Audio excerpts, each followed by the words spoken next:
Hello and welcome to ET Garage. Today we are at CarMania 2022 AACA Museum membership. I guess it's like a drive or something, but it's they're celebrating the opening of a new building. It's free to get into the event, and they got free coffee and donuts. So this is really great. Cars are just starting to come in, and let's look around. Right now we just started a line of Corvettes. And it starts officially at 8. I think it might just be coming up on 8, but it's a whole day event. Lots of cars coming in. This is going to pack. There's some really nice cars here too. There's a Westo mod. That looks nice. And a bunch of antiques. There are some unique cars here too. Maybe I'll get some views later of that. So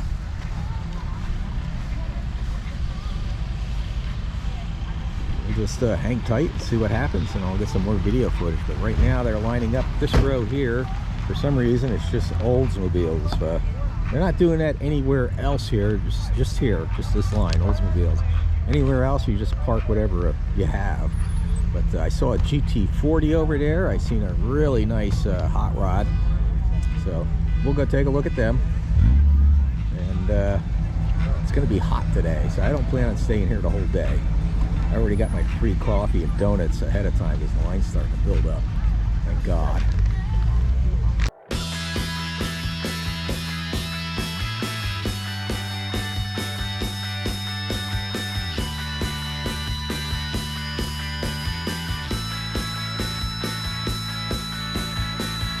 Okay, here we are looking at two unique cars. One is an Otis 850, I believe it is. It's basically a Fiat 850 sedan that came with a custom body. They made them back in the late 60s and 70s. I was just talking to the owner, who's telling me all about it. And it was imported over. And then this is the only one I have ever seen in my life. And this other car here is a Sunbeam Alpine. The owner of this car also has a award-winning Sunbeam that was driven by Sterling Moss. Came in third at Le Mans. He was talking to him about that. This one here is for sale, actually. 63 Sunbeam Alpine. Let's go take a better look at it. Not sure what he's asking, but this is a custom one. It has a Nissan 510 engine in it. Includes the original engine and all that information that's on there. It's a really beautiful car. It has an aluminum top, which is very rare, I would imagine. But that's nice to see one of these. Let's go look at some other cars. Okay, over here we have this beautiful reproduction. I'm not sure what it's of, but it has a motor that says Austin on it. So I don't know if that's a 6-cylinder from an Austin Healey. I don't know where the owner is. He drove in, and I didn't have a chance to talk to him, but I'll post up here with the information if I can during the video. I'll get a hold of him later, and or I'll do another. Maybe I'll do an interview with him. But this is probably one of the most beautiful cars here, and it is done really nice. Let me get a picture of or a shot of the interior here. That is outstanding. Check out the trunk. The trunk is even nice to look at. Look at that. It's whoever did it. I believe the old guy that drove it in here said he did it, but gonna have to find out more because this is a beautiful car. So let's move on to something else. All right, here we have a 73 Jensen Healey, and powered by Lotus. If you don't know anything about them, the gentleman that owns it was telling me all about it, history and everything. This is incredibly beautiful Jensen Healey. I seen one a couple of weeks back at another car show, a white one. It was nowhere as nice as this one. And let me see if I get a better view of this. Here we go. And this is just beautiful. Check out the engine bay, the interior. And this was a barn find car. I got it for like 1,500 bucks, believe it or not, rust free. So that is amazing, especially for a British sports car. Basically, truth is pretty much any car from that era. So let's move on to something else. Okay, here we have a 54 Hudson jetliner. This thing is beautiful. It was restored, and let's get a closer look at it. Of course, it has the Flathead 6, Hudson Flathead 6. It's for sale, by the way, if anyone's interested. There's all the information. I'm not going to read it all back, but it's discovered on Craigslist. And it's really nice, whoever restored it. The interior is beautiful. The paint's beautiful. Body's beautiful. Motor's really nice. Yeah, that's a classic right there. Definitely a car you don't see too much of. Let's go look at some other cars. Okay, here we have a couple of beautiful Buicks from the 50s. I'm not sure of the years, but they're definitely from the mid-50s. Station wagon. This thing is gigantic, just like all the cars were back then, well, at least here in the U.S. Buick Special. It's a little dinged up, but other than that, it looks all original and it's beautiful, especially the interiors on these cars from that era. All the GM cars were like that. The Buicks, the Chevys. And this one here is definitely restored and is really nice. Not sure what motors they would have in them. They probably had the nail heads in them back then. So if you know, let me know. Or just leave comments down in the comment section. Of course, we got some Corvettes coming in, C8. Let's go look at some other cars. Okay, over here we got all the Fords lining up. We got our GT 350H. That's beautiful, really beautiful there. We got our Ford Cobra. And this is an SRT Dodge. That's not a Ford, but oh well. But here we have a GT40. It's a replica. And you know, we say, oh, we're going to say, no, it's a replica. But these GT40 replicas, the ones I've seen, are always done really nice. And let's see if we can get a better look up the engine bay and the interior. And I've seen several of these, and these are always really nice. These are probably as close to the original GT40s as you can get without buying a GT40. If you can get an original GT40, you know, from the era, from the 60s when they were challenging Ferrari, good luck. And even these here are probably pricey. It doesn't look like it has real, does that have real knockoff wheels? Yes, it does. Yeah, I'd say this is a beautiful example. And very nicely done. I don't know if I can get a good shot of the interior the way the sun is, but there it is. Let's move on to something else. All right, here we have what I believe is a 51 Deluxe Coupe. It's a 4-door. I had a 51 with a 52 grill. That was my first car, and it was a 2-door. Black and beat up as hell, and I had to put new floors in it and made a custom interior, bucket seats I got from the junkyard. Yeah, it was my first car at 16. I had a blast with it. Of course, I blew the original 216 splash oil motor all to hell. Made a big hole in the side of the block, but I replaced it with a more modern Chevy straight 6 at 235. But anyway, these were great cars. Mine had a 3 on the tree. Let's see if this one does. It looks like it. Yeah, 3 on the tree. Can't beat that. Nice simple interior. Yeah, I had a lot of fun with that car. And right next to it is a Triumph, another sports car. I'm really getting into some of these lightweight sport cars. I wish I had one. Everyone refers to my Corvette as lightweight, and it's not lightweight. Not in my opinion. Not compared to these cars. So let's move on to something else. Okay, here we have a beautiful C2 next to my beat up 238,000 mile C4, and the sun's in the wrong position, so let me move around here.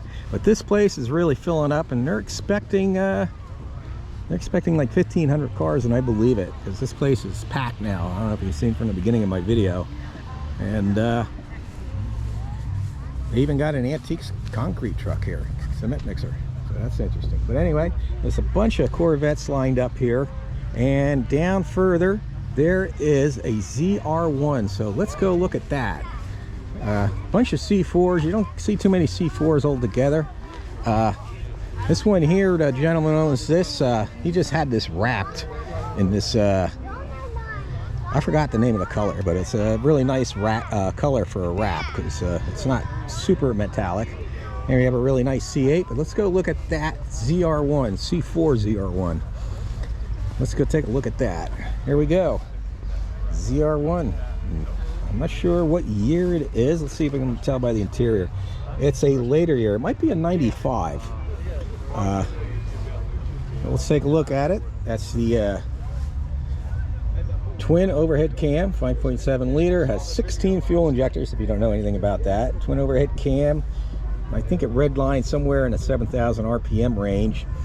And these were about twice as much as the base model, if you don't know anything about them.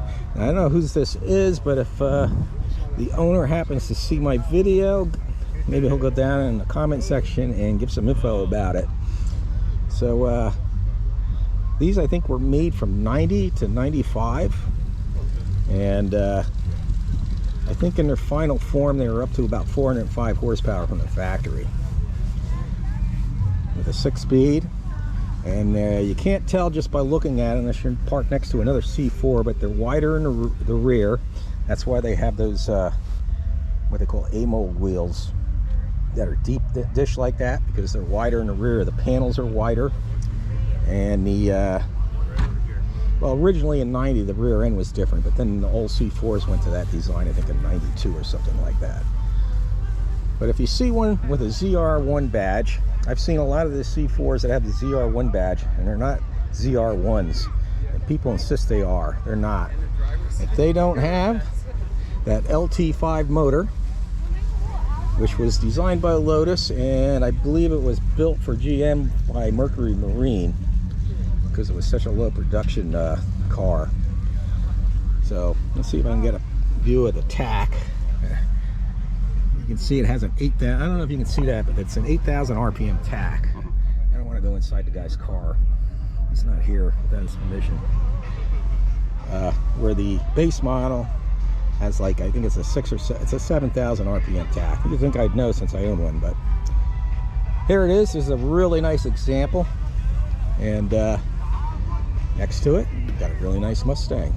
Look at that. From the 60s. Those are some of my favorite Mustangs. I like seeing these at car shows. Nothing against the new ones, but see a lot of the newer modern muscle cars, and I don't know, it just ain't the same thing as seeing the old ones that survived, like this one. Let's move on to something else. Here we go, a 2021 Lamborghini Huracan Evo, making, I think he said, over 600 horsepower. Has the carbon ceramic brakes. I think it's really beautiful. He's just dusting it off. Because the gravel road coming in here, you're definitely getting dust on it. This is a beautiful car. I don't know much about Lamborghinis, and but they are beautiful cars, and it's always a treat to see them. You don't see too many of them at the shows. This is really nice. So next to it, of course, is a C4 Corvette convertible. That's a really nice one. I'm not sure the year, but it's one of the later years. You can tell by the interior. If you look at the center console there, somewhere, I think maybe 93, 94, they, like, if you look on a 90 Corvette like I have, it kind of rounds out, has a divider there between the passenger, and they did away with that in the last couple of years of the C4 Corvette, and they changed the door panels and some other things. The steering wheel is different and stuff like that. But next to it is, I believe, a Lotus. Let's take a look. Yep, it's a Lotus. These cars are beautiful. This one unfortunately got hit with insects. You must have had a long ride down here. Actually, these are old insects that are just attracted to it. They must like the color yellow. And these things are really nice. What I like about these are they're lightweight, sporty. Wouldn't want to take one on a long road trip. I'd rather take my 90 Corvette on a long road trip than one of these. Next to it's a beautiful Mustang Mach 1. The guy's polishing it up, and it looks nice. That's definitely a nice version of it. All original. Oh, original? What year? 69. 69? Wow. 71,000 on it. Wow. Original paint. Wow. That's original paint. That's incredible. You can see where it didn't buff through. They showed it a lot before me. Oh, yeah. Yep. Yeah. Okay. And it's got the 390 in it. It does. Usually you see them with the 289s and the 427. They put in these. Say again? That was the fewest of the engines that they put in the Mustangs. Wow. Yeah. And this is the last year they put it in a car. Wow. Yeah. We're honored. Yeah. It is. It's a nice car. Thank you. These are kind of Mustangs I like. It is nice. Hopefully the sun's in the wrong direction, so hopefully I'm getting a decent shot of this. Oh, really? Let's move on to something else. Okay, here we have a beautiful gasser. And drag rods of the 60s, the sign says, and there's a picture of it. So I guess, I'm not sure if it's a restoration or what. You guys want to hold the camera there for me, you want to pause and try and read all that. Good luck. It does have a really nice Hemi. Has the, it looks like Hillborn fuel and mechanical fuel injection. And it's definitely a, definitely from the 60s gasser era, no doubt about it. And it's really nice. Then over here we get this old rat rod, small block Chevy, 6-pack on it. It has the quick change rear end. I'll show you better closer up, but the young lady there is getting ready to set it up for pinstriping. So we'll just leave it at that. If you don't know what one of the old school quick change rear ends, you can always look it up. But I'll try and get a picture later on if I can. Anyway, I'm going to move on to something else. Here we have a 53 Singer. I've heard of them before, and I believe I've seen them in museums. Let's see if I can get a good picture inside. And I don't know much of history about them, but it's definitely a neat car. And must have been something at its time in history. Of course, behind me we got some more street rods here. When I used to go to car shows when I was a kid, that's pretty much all you've seen were street rods like this. This one is unique. I wouldn't say it's unique, it's pretty much style, but it's a very good example of one. It's really nicely done. Of course, it has the big wide Hoosiers on the back and all that good stuff. And over here we have an old hot rod, flathead Ford in it. This is true to probably the hot rods of the era from back then, during the 50s and so forth. Probably actually used in competition. Nice simple interior with a plywood bottom seat. That must be comfortable to sit on. And over here, another gasser, painkiller it's called. This looks really nice. See if I can get a better view. It has a 301 cubic inch engine in it. Okay, I guess that's a 283 that's been bored out, I believe. Correct me if I'm wrong. And next to it, we got this Ford.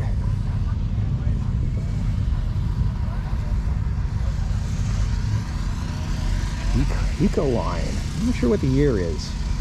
But, I always think, when I see these, I always think of the Chevy made like a Corvair. It sort of looked like this. I always think of them because they always had the side that opened up on them. But the Fords made them. They were nice. Sort of like a van and a pickup all in one. So that's one way of looking at it. Definitely a cab over. Most likely had the Ford straight 6 in it. Yep, move on to something else. Over here we have a couple of nice Superbirds, pink Superbirds. The big wing on the back. Anyone that knows about these classic cars, they are a fortune, and as far as I can tell, these are all originals. They may not be, they might be ones that were converted, but I don't think so. I think these are original, especially if they're here at the AACA. Looks like an original. Over here we have this big ass Chrysler. That's the only way I can say it. Beautiful car, beautiful paint, beautiful interior. These things were giant. It's a New Yorker. Beautiful grill. Definitely what Chryslers used to be back in the day. I'm assuming it's 58, maybe later. Because I think it was around 58 all the manufacturers had the 4 headlights. Correct me if I'm wrong. And next to it, we got this beautiful Palace station wagon. I'm going to say maybe 64, somewhere around there, 63 maybe. But another beautiful car. Wish I had a station wagon. I don't know why. Alright, cars are still coming in, and this place is packing. We said about 1,500 cars to show today. Definitely looks that way. And I'm going to end the video here though. I just can't cover anything. I mean, it's just too much to cover everything. But I hope you enjoyed the video. Even though it's hot out here today, it's definitely enjoyable. I will be leaving probably early, so I'm not going to sit out here in the sun all day. There's all sorts of events going on, and Wayne Carini, I think, will be doing something over there later on. I don't know if I'm going to stick around for that or not. But everybody have a great day, and God bless.